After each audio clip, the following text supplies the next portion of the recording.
Cheating is something you never know where it'll catch up with you, so it's best never to engage in it.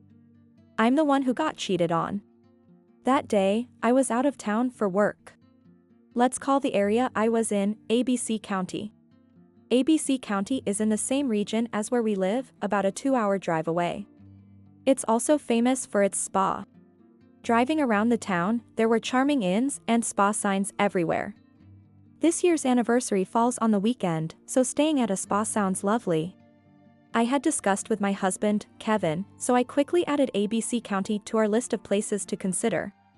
Whenever I travel out of town, I always make a point to visit the local shopping center. I end up buying local specialties, desserts, vegetables, and flowers unique to that area. That day, before heading back home from work, I made a detour to a shopping center I had looked up in advance. It was a rather large shopping center, and from its appearance alone, my excitement peaked, leading me, as expected, to buy too much. This shopping center had not just a grocery store but also a stylish cafe, souvenir shops, and a few photo spots, catering to tourists with several facilities there. It would be a waste to just shop and leave. I decided to put my bags in the car and then explore the shopping center a bit more. A rack that caught my eye had a sign saying, "Please take one for free," under which lay Freetown magazines. I found a free paper introducing spas and inns in ABC County, grabbed it, and stepped into a nearby cafe to take a look. Coffee made with natural spring water flowed slowly down my throat. It felt like a luxury for both my body and soul. However, halfway through my cup of coffee, my peaceful time was abruptly ended. I stumbled upon a shocking article in the free paper. Besides spa information, the magazine also introduced tourist spots in the area, model courses, and came with great coupons, offering more than what I'd expect from a free publication. I flipped through the pages eagerly. Among them was a special feature on a traditional craft museum in a spa area. They celebrated surpassing 100,000 visitors with a gift campaign. The campaign awarded the 100,000th visitor with a complimentary stay for 2 at ABC County's St. Inn. The magazine featured a photo and interview with the lucky 100,000th visitor. Never dreamed we'd get such a wonderful gift. We just stayed at St. Inn yesterday, and both the spa and the atmosphere were amazing. We're thinking of coming back with our parents. From XYZ County, Kevin and Mary, a married couple. What a thoughtful couple, using their free stay to bring their parents along. But the man in the photo looked exactly like my husband, Kevin, from any angle. By the way, my name isn't Mary. My mind was a whirlwind, struggling to gather my thoughts. It was exactly a month ago that the Craft Museum reached 100,000 visitors. The same day Kevin said he was staying overnight in ABC County for a business trip. Who would have thought I'd discover my husband's affair through a casually picked up free paper at a shopping center out of town? It felt like fate led me to pick up that magazine, given the miraculous odds. But, just because they happened to be the 100,000th visitor, should an adulterous couple be smiling for a photo without hiding their faces? At least use a pseudonym, not your real names. Didn't they consider being seen by someone they know? Or perhaps, was I the mistress all along? Wait, is polygamy a thing here in the States? This damn husband of mine. Before I knew it, I had crumpled the page with Kevin's photo into a ball. I couldn't let this slide. I downed the rest of my coffee in one gulp, took a few more copies of the magazine from the rack, and decided to bring them home. All the excitement for our anniversary trip, and this is what happens. By the time our wedding anniversary was approaching, I somehow had a feeling a divorce anniversary might come first. For now, I hid the free paper in a place where it would definitely not be found and decided to let Kevin sweat a bit. This was because, since his fake business trip a month ago, he hadn't had a single overnight trip. If he hadn't stayed away overnight, it meant that the complimentary stay voucher hadn't been used yet. Or maybe he really gave it to his parents. Passed it on to Mary? I thought about checking his smartphone, but I couldn't unlock it. After some time with no movement, I boldly decided to call my in-laws. Has Kevin mentioned anything about going to a spa recently? Or perhaps gifted you a stay voucher for an inn? When I asked, their answer was no. I see. Well, it seems Kevin has something in mind, so please look forward to it. With that, I ended the call. While curious about the whereabouts of the stay voucher, I decided to keep a closer eye on Kevin's actions. Then, a few days later, I've got another overnight business trip the week after next. Back to ABC County? Yeah. That's right. I was in ABC County for work recently too, heard their spas have really good quality. I'm not going for fun, you know. Oh, right. A friend of mine stayed at this place called ST in there, said the spas and the room were really nice. Oh. When did they go? Oh.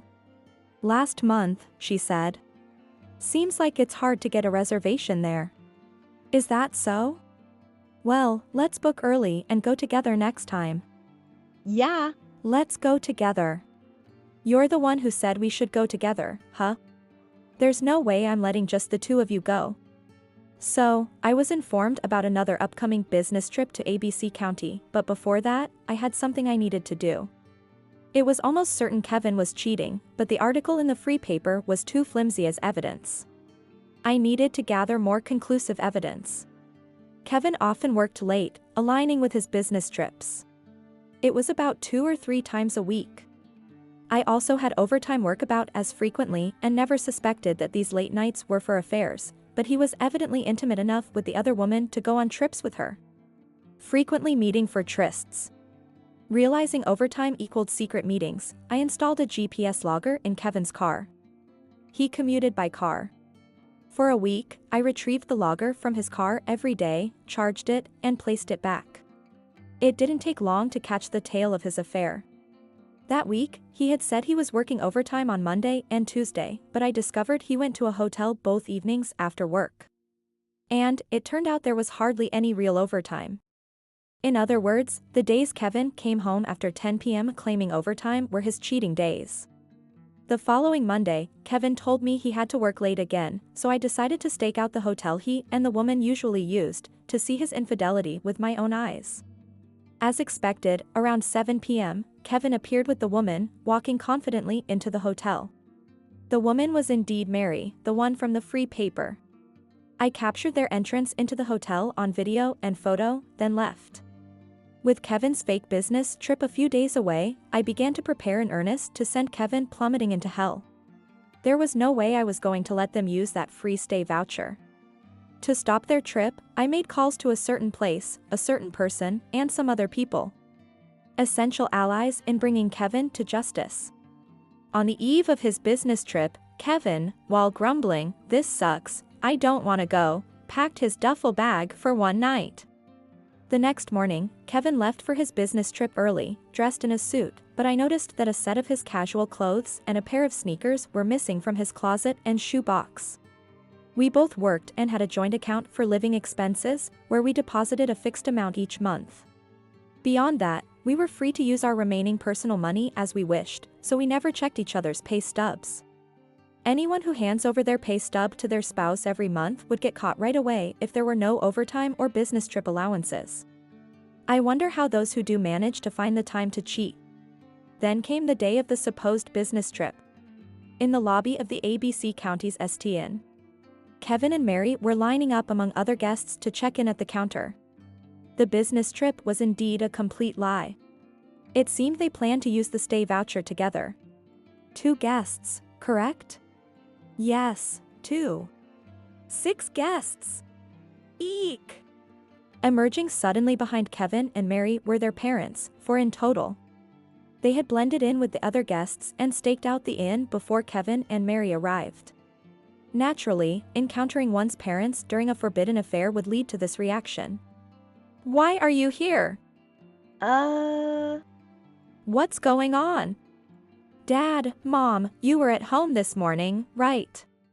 Despite the gathering stares from those around them, it seemed Kevin and Mary were too shocked to care. "Weren't we all staying here together today?" "Huh? Did you say that?" "I didn't say that." "What are you even doing here? Go home already." "And what about you? What are you doing?" "I don't see Cindy here." "And who might this lady be?" The in-laws scrutinized Mary, standing next to Kevin, with a suspicious gaze. Kevin quickly stepped in front of Mary as if to shield her. It's not what it looks like, don't misunderstand.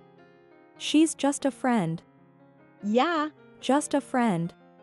I got this stay voucher as a small company prize, and Mary had been coming to me with her troubles lately. She's been down, so I thought a trip to the spa might cheer her up. I gave her the voucher, but since it couldn't be used unless I accompanied her, I was just going to check in and then leave immediately. Right, Mary? Yeah. That's right. I've been feeling a bit overwhelmed lately. Kevin suggested I enjoy the spa by myself to refresh. Good friends are indeed a treasure. Today, I plan to stay here by myself. Are you and Dad staying here today, too? What a coincidence. Their improvised excuse was surprisingly high quality for being made up on the spot. Mary's adaptability was impressive. This voucher is for a room with a maximum of 2 guests. Initially stating 2 guests, then suddenly 6, and finally claiming it was for 1, the receptionist, confused by the rapidly changing story, hesitantly sought clarification from Kevin again. I understand. So, it's just this lady staying tonight. There shouldn't be a problem with fewer guests, right? Pushing Mary forward slightly, he insisted he was merely accompanying her. His right hand still firmly grasping the duffel bag. Wait, what about us? Didn't you invite us?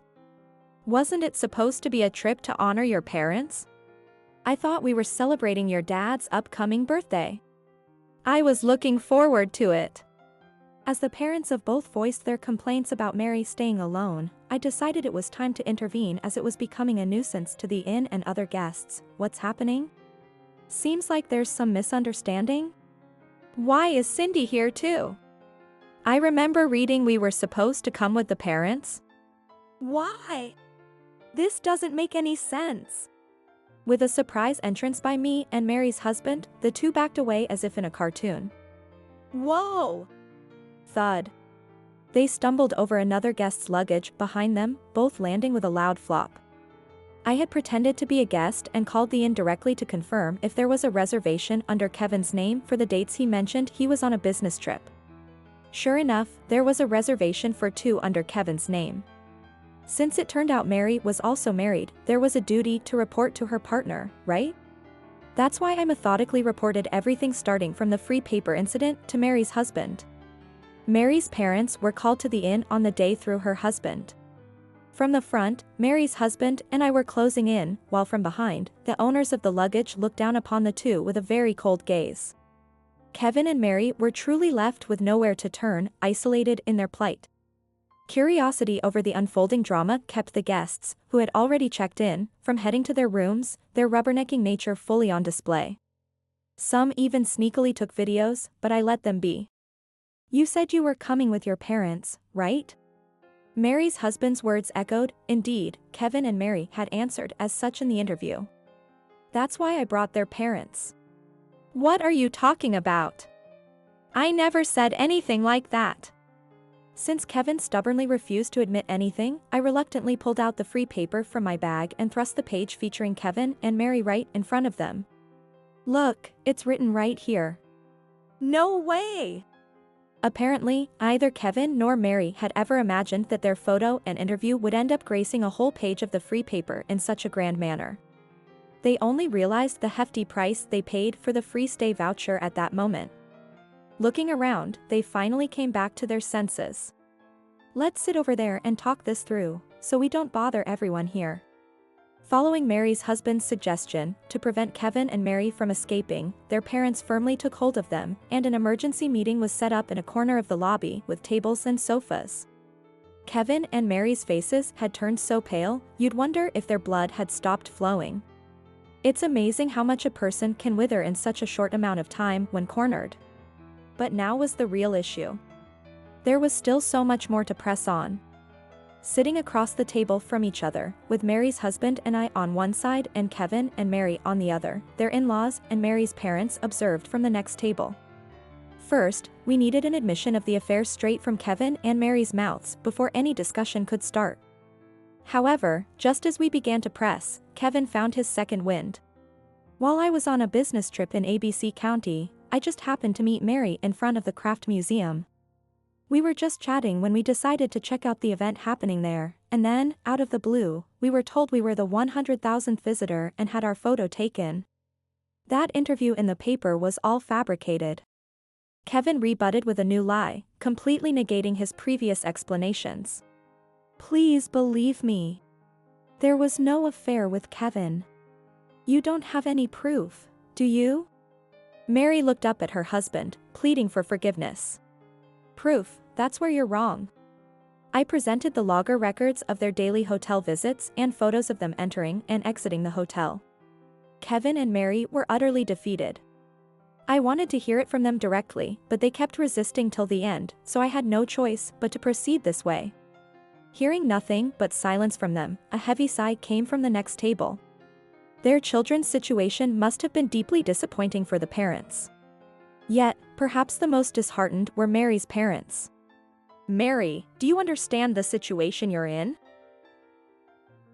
You've been kicked out for another affair, haven't you? Leaving your husband and kids behind. What are you doing? Mary was a friend from my high school days. Before getting married, we often went out as a group of 4, including Kevin and Mary's husband. We even attended each other's weddings as couples. However, about half a year ago, Mary came to my house in tears. She had been caught cheating by her husband and was kicked out, not allowed to see her children. While she was sobbing, I couldn't muster any sympathy for her. Crying here won't solve anything. Your husband is probably too angry to think straight now. The best thing to do is go back to your parents' house, take some time to cool off, and keep apologizing until you're forgiven. I waited for Mary to calm down a bit before suggesting to go back to her parents' home. I don't want to go back home because then my parents will find out I cheated. Mary indirectly asked if she could stay with me for a while. Even though she was a friend, I was honestly irritated by Mary at that time. No way staying here is going to solve anything. I practically forced Mary out of the house. Kevin had been quietly listening until then, but, seeing Mary hesitate at the doorstep, he said, I'll at least drive her to her parents' house, showing concern for Mary by offering her a ride. That probably was the beginning of what developed between Kevin and Mary. After that, I avoided Mary. Since being kicked out by her husband, Mary had been staying at her parents' house, occasionally sending messages and making calls to her husband, claiming she was reflecting on her actions. It was during this supposed time of reflection and potential reconciliation with her husband that her affair with Kevin came to light. Pretending to be remorseful while engaging in another affair, and with a friend's husband, no less, meant Mary probably had no good future left. I had known Mary since high school but never imagined she would turn out to be this kind of person. My husband and I don't have children, but Mary has a preschool-aged child. The separation, meant to be a cooling-off period, ironically became Mary's free time to enjoy affairs, liberating her from her husband and parental duties, something her husband hadn't anticipated. Her husband's leaning towards reconciliation took a sharp turn in the opposite direction after discovering her infidelity. Father-in-law, mother-in-law, I'm sorry. I can't go on with Mary anymore. I'll take care of our child. A woman who spreads her legs for anyone is nothing but a harm to our child. I'll hire a lawyer immediately and start the divorce proceedings. Mary, your belongings will be sent to your parents' house. Prepare yourselves for the alimony. Instead of pleading Mary, her parents were the ones profusely apologizing to her husband. I want a divorce too. What? Why are you saying this too, Cindy? The affair was really just this one time.